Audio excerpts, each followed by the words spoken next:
Hello what's up everybody, my name is Nick and welcome back to my YouTube channel let me flow. Guys, हमारा पहला एक word है commence.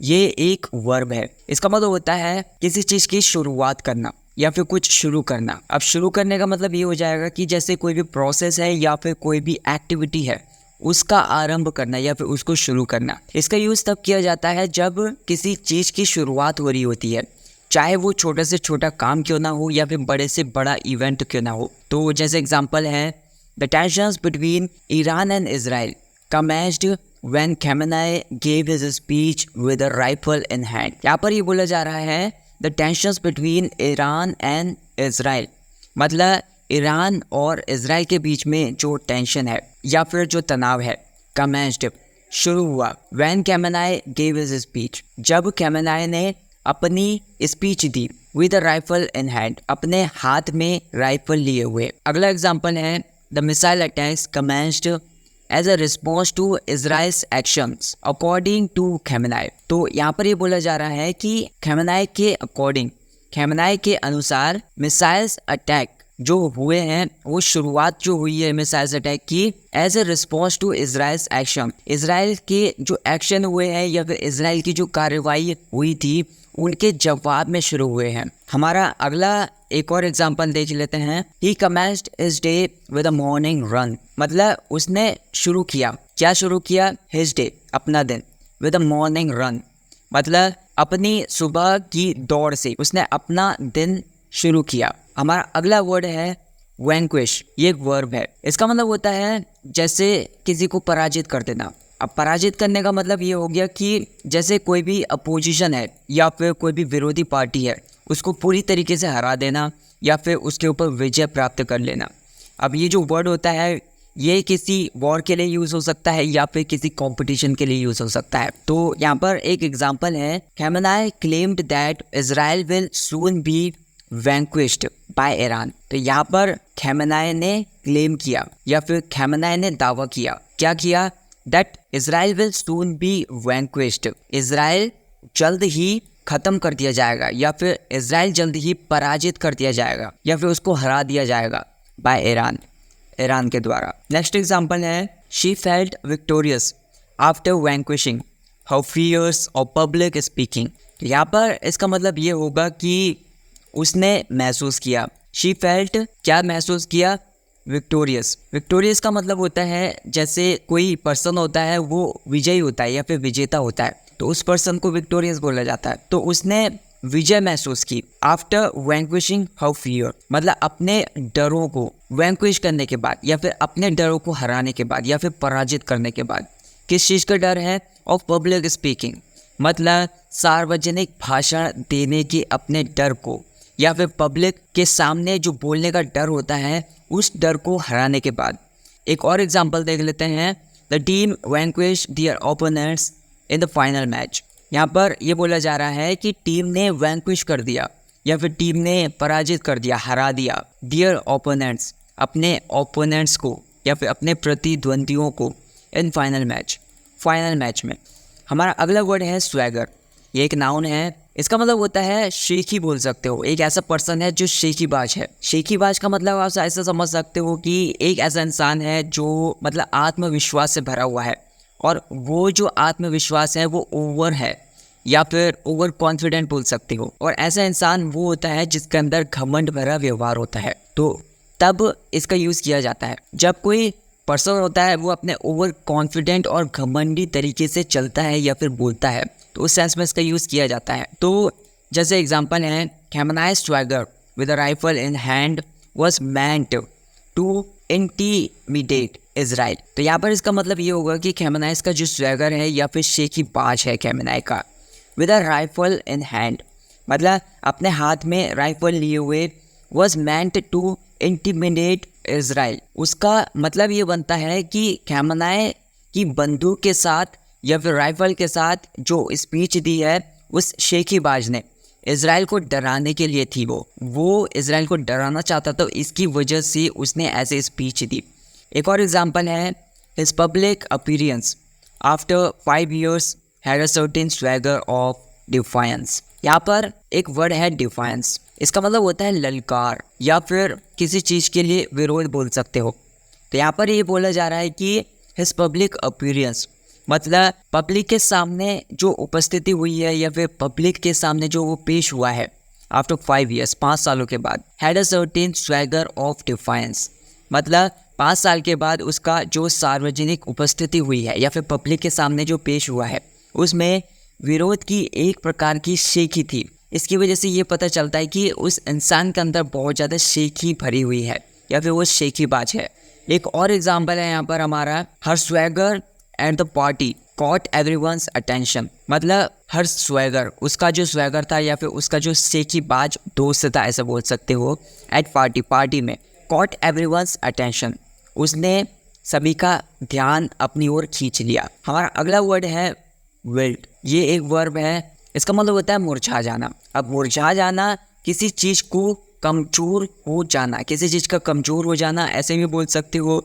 मतलब अगर कोई चीज़ कमज़ोर हो जाती है तो उसके अंदर ऊर्जा की कमी हो जाती है, ताकत की कमी हो जाती है, या फिर ताकत या फिर ऊर्जा धीरे धीरे समाप्त हो जाती है, उस सेंस में इसका यूज़ किया जा सकता है। तो ये स्पेशली तौर पर पौधों के लिए यूज़ होता है या फिर पर्सन्स के लिए यूज़ होता है या फिर किसी सिचुएशन में जो कमी आ गई है उस चीज़ को दर्शाने के लिए यूज़ होता है। तो यहाँ पर एक एग्जांपल है हमारा, Israel's strength seems to be wilting under Iran's growing influence. यहाँ पर इसका मतलब ये होगा कि इजराइल्स स्ट्रेंथ, इजराइल की जो स्ट्रेंथ है या फिर इजराइल की जो ताकत है, सीम्स टू बी, वो दिखाई देती है या फिर ऐसा महसूस होता है, विल्टिंग का मतलब हो गया मुरझाते हुए महसूस होती है या फिर ऐसा लग रहा है कि वो मुरझा रही है। अंडर ईरान्स ग्रोइंग इन्फ्लुएंस, मतलब ईरान के बढ़ते हुए प्रभाव के तहत वो मुरझा रही है। क्या इजराइल की जो ताकत है वो मुरझा रही है। एक और एग्जांपल है, Khamenei believes that Israel will soon built in the face of Iranian resistance. यहाँ पर ये बोला जा रहा है, खमेनेई बिलीव करता है, खमेनेई को भरोसा है या फिर खमेनेई का मानना है कि Israel will soon built, Israel जल्द ही मुरझा जाएगा, in the face of Iranian resistance, जल्द ही वो मुरझा जाएगा ईरानी प्रतिरोध के सामने, या फिर ईरान जो प्रतिरोध कर रहा है या फिर विरोध कर रहा है उसके सामने या फिर उसकी वजह से।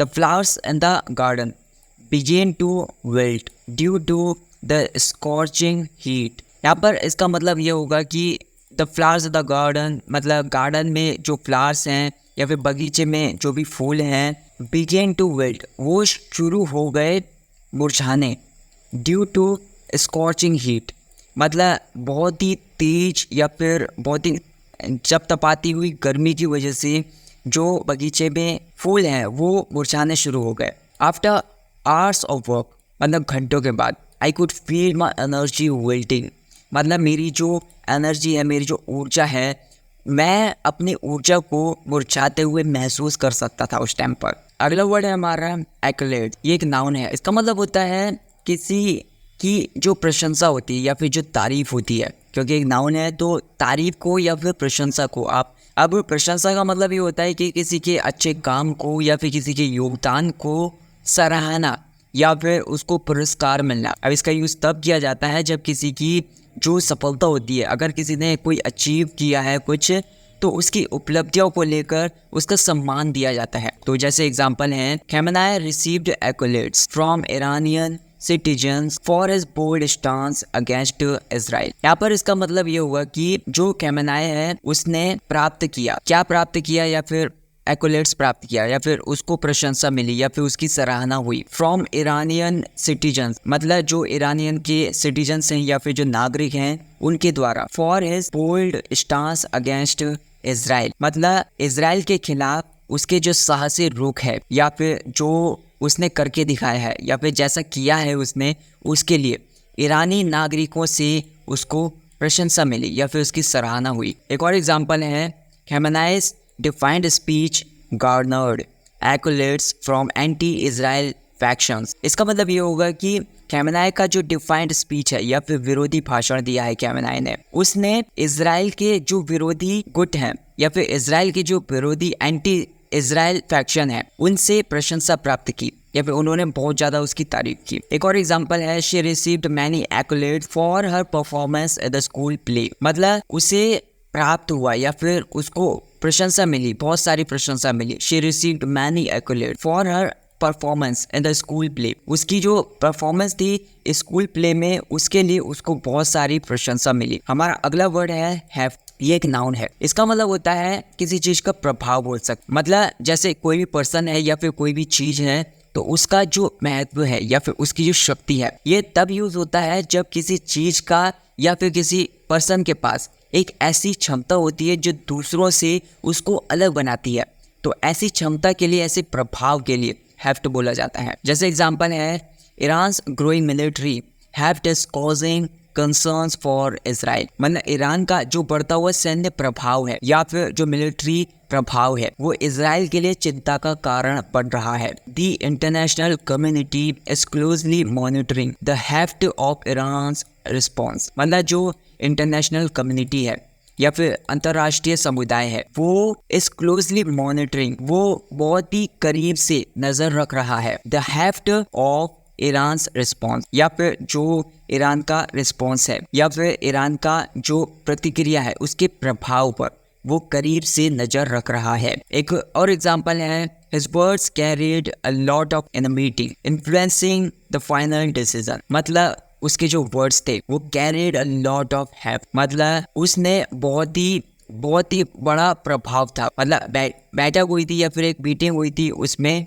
उसकी जो वर्ड्स थे या फिर उसकी जो बातें थी वो बहुत ही ज़्यादा प्रभावशाली, या फिर उन्होंने बहुत ज़्यादा प्रभाव जमा दिया। इन्फ्लुएंसिंग द फाइनल डिसीजन, मतलब उन्होंने जिससे जो अंतिम निर्णय हुआ, जो फाइनल डिसीजन हुआ, उस पर बहुत बड़ा असर पड़ा। नेक्स्ट हमारा एक वर्ड है बेहेमोथ। यहाँ पर ये एक नाउन है। इसका मतलब होता है कुछ है जो कि विशालकाय है या फिर बहुत ही विशाल है, बहुत बड़ा है, बहुत ही शक्तिशाली। अब ये कोई पर्सन भी हो सकता है, कोई कंपनी भी हो सकती है, या फिर कोई चीज भी हो सकती है जिसका जो बहुत बड़ा साइज या फिर उसकी जो बहुत ज़्यादा स्ट्रेंथ है। इस सेंस में अगर दिखाना चाहें तो इस वर्ड का यूज हो सकता है। जैसे एग्जांपल है, Israel fears Iran's growing influence in the Middle East as a behemoth of power. यहाँ पर इसका मतलब ये होगा कि Israel fears Iran's growing influence, Israel को मध्य पूर्व में ईरान के बढ़ते हुए प्रभाव से as a behemoth of power, एक विशालकाय रूप से डर है या फिर बहुत ज्यादा उसको डर है। The new shopping mall is a behemoth of commercial space in the city. मतलब जो नया शॉपिंग मॉल है सिटी के अंदर, वो एक कॉमर्शियल स्पेस का एक बहुत ही बड़ा स्पेस है, बहुत विशाल का है, या फिर उसका जो साइज है वो बहुत ज़्यादा है। अगला वर्ड है हमारा पेडेस्टल। ये एक नाउन है। इसका मतलब होता है ऊंचा स्थान बोल सकते हो। मतलब किसी को बहुत ज़्यादा प्रशंसा या आदर के साथ रखना। अब ऐसा बोल सकते हो कि ये तब यूज़ कर सकते हैं जब किसी को बहुत ज़्यादा सम्मान दिया जाता है या फिर किसी की बहुत ज़्यादा इंपॉर्टेंस दी जाती है, उस टाइम पर इसका यूज़ किया जा सकता है। जैसे एग्जांपल है, Khamenei has placed himself on pedestal by publicly challenging Israel. मतलब खमेनेई हैज़ प्लेस्ड हिमसेल्फ, मतलब खमेनेई ने अपने आप को ऊंचे स्थान पर रखा on a pedestal by publicly challenging Israel. मतलब पब्लिकली या फिर लोगों के बीच में इजराइल को चैलेंज करके खमेनेई ने अपने आप को ऊंचा स्थान दे दिया है या फिर अपने आप को बहुत ज़्यादा इंपॉर्टेंस दे दी है। एक और एग्जांपल है, he always puts his mentor on a pedestal attributing all success to him. मतलब he always put his mentor, मतलब उसका जो मेंटोर है, उसका जो गुरु है, वो हमेशा उसको ऊंचे स्थान पर रखता है या फिर उसको बहुत ज़्यादा इम्पोर्टेंस देता है। अट्रीब्यूटिंग ऑल सक्सेस टू हिम, मतलब अपनी सारी की सारी जो भी सक्सेस है, अपनी सारी की सारी जो भी सफलताएं प्राप्त की हैं उसने, उसका श्रेय वो उनको देता है। हमारा अगला वर्ड है राइवलरी। ये एक नाउन है। इसका मतलब होता है प्रतिद्वंदिता बोल सकते हो। अब प्रतिद्वंदिता को आप थोड़ा सा डिटेल से समझ सकते हो। जैसे दो या दो से ज़्यादा पक्ष हैं, उनके बीच में प्रतिस्पर्धा या फिर उनके बीच में दुश्मनी। अब ये जो दुश्मनी होती है वो किसी भी क्षेत्र में हो सकती है, जैसे कि खेल में हो सकती है, राजनीति में हो सकती है, या फिर किसी बिजनेस में हो सकती है। तो जैसे एग्जांपल हैं, the rivalry between Iran and Israel has escalated with Khamenei's latest challenge।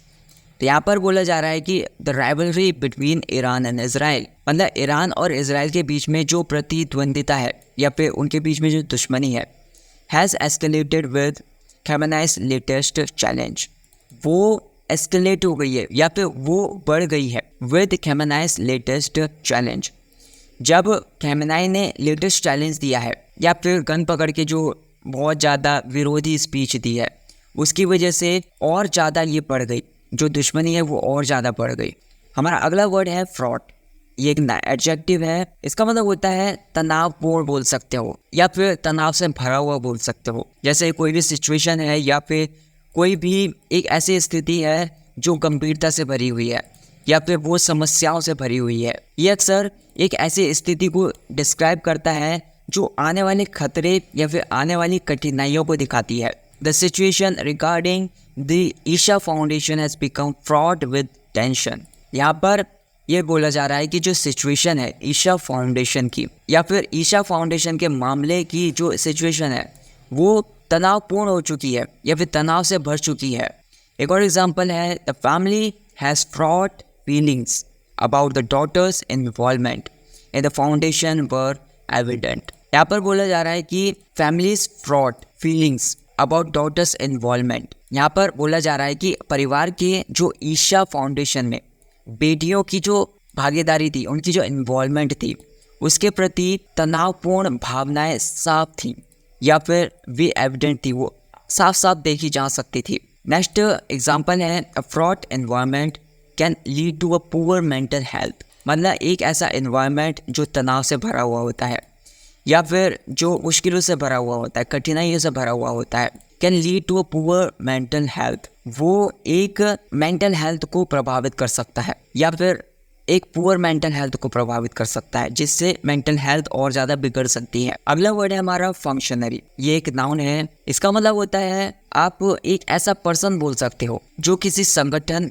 में या फिर किसी संस्था में ऑफिशियल काम को संभालता है, तो उसको फंक्शनरी बोल सकते हैं। अब ये सरकारी काम को भी हो सकता है या फिर प्राइवेट फील्ड में भी हो सकता है। तो जैसे एग्जांपल है, the functionary presented the court's order regarding the Isha Foundation. मतलब जो फंक्शनरी था या फिर जो मेन आदमी था जो ऑफिशियल कामों को संभाल रहा था, तो उसने प्रेजेंट किया the court's order regarding the Isha Foundation. तो उस अधिकारी ने ईशा फाउंडेशन से संबंधित या फिर ईशा फाउंडेशन से जुड़े हुए कोर्ट के आदेश को प्रेजेंट किया। एक और एग्जांपल है, a dedicated functionary is essential for the success of any project. मतलब एक डेडिकेटेड फंक्शनरी मतलब एक परियोजना, किसी भी परियोजना की सफलता एक डेडिकेटेड, एक समर्पित अधिकारी आवश्यक है। मतलब एक समर्पित अधिकारी है, तो जैसे वो बहुत ज़्यादा एसेंशियल है, बहुत ज़्यादा